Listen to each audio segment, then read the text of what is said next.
Hi, we are going to show you today how to access some additional courses in your student's Schoology page. So all of the work from us will still be found in the 2 homeroom that you have been accessing this week. But starting Monday, we will also be having our related arts classes. So when you log on to Schoology and you go to your courses at the top, you will see a PE, visual arts, and a music course. You will click on whichever related arts we have for that day. So your child's teacher will list in the daily schedule what related arts they will be having.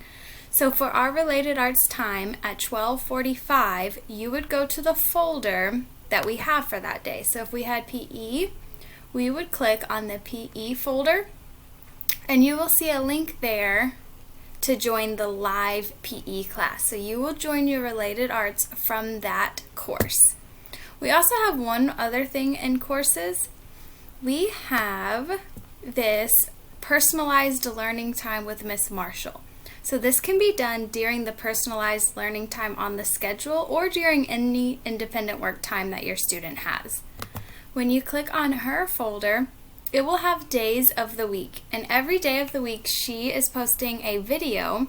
It's pre-recorded so you can watch it anytime, and it's a phonics lesson that your students can do at home. So this is where we will go for related arts.